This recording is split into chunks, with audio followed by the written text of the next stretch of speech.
She's not reacting to him. She is reacting to something inside herself she has never dealt with. Sternness is not the problem. The problem is that no one has ever held her accountable before, so when someone does, it feels like an attack. A woman who knows herself does not crumble when a man is direct. She listens. She evaluates.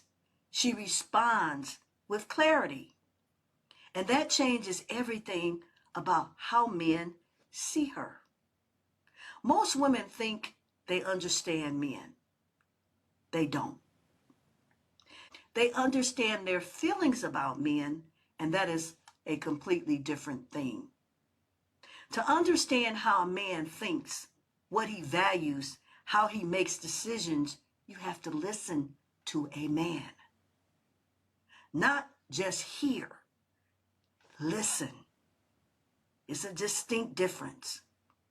He asks a simple, direct question. Instead of sitting with it, she interrupts. She explains. She justifies. She name calls. One woman could not define a word she had used. When pressed, she attacked his character rather than admitting she did not know.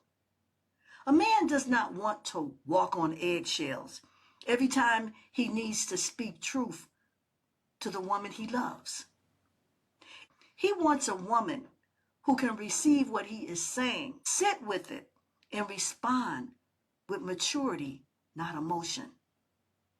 The woman who listens is the woman a man can trust. That's the foundation that every lasting relationship is built upon, ladies. It's trust. There is a pattern that plays out over and over again. A man makes a point, a woman cannot counter it, so instead of thinking, she attacks. One, I'm gonna apologize because I very much wasn't disrespectful to you. That's I am okay. from New Hold York. on. That's a backhanded apology. Whether you felt like it was or not, first of all, I don't need you to apologize to me. I just want you to calm your energy down. If you felt like it wasn't disrespectful, cool. I don't need you to apologize. I just want you to calm your energy down. Just relax a little bit and let's have a conversation as adults. There you go. Now go ahead. Right, you're right. So, all right. So, question. So, I'm saying, right. So, if I'm dating a guy, right, and we're dating, and he asks me, he suggests or asks me like, "Hey, can you change your clothes?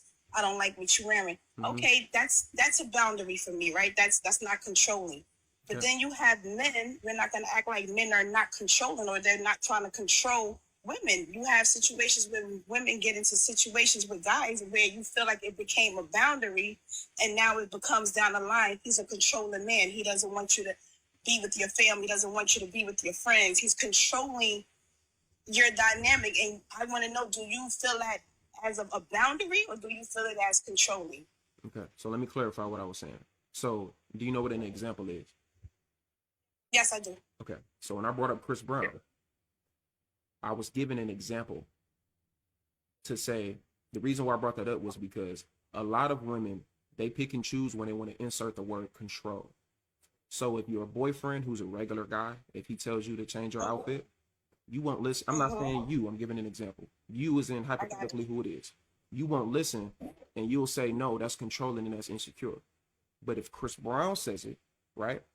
That same woman hypothetically don't think it's controlling or insecure because it's Chris Brown. So the point that I was making was it's not about what's being said. It's about who said it.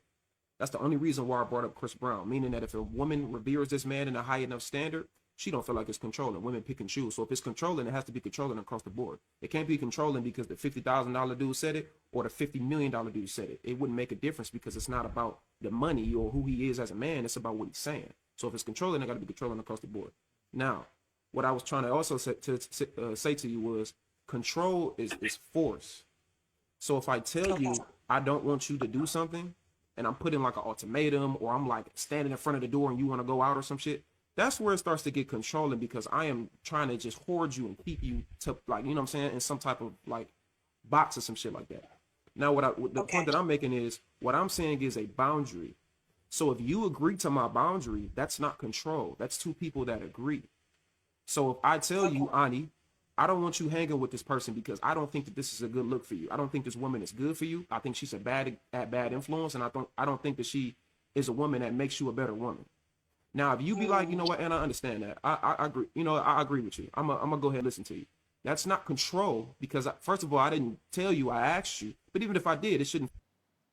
When a man corrects a woman or holds her to something she has already said, the response too often is to go after his manhood, to call him controlling. Yeah, and what both of them were saying in this video, it makes valid sense because there's a difference between someone trying to force someone to do something, control them, and then again setting healthy boundaries for yourself. Those are two different things, and I think as a man begin to value himself, well, anyone would literally set healthy boundaries for themselves so that that doesn't disregard, you know, what has helped them reach a certain level as well as continue to move forward in a healthy manner. So it all depends on a person's viewpoint on what they think is controlling and what they think is setting boundaries. But I never thought that setting healthy boundaries for yourself is something that's toxic.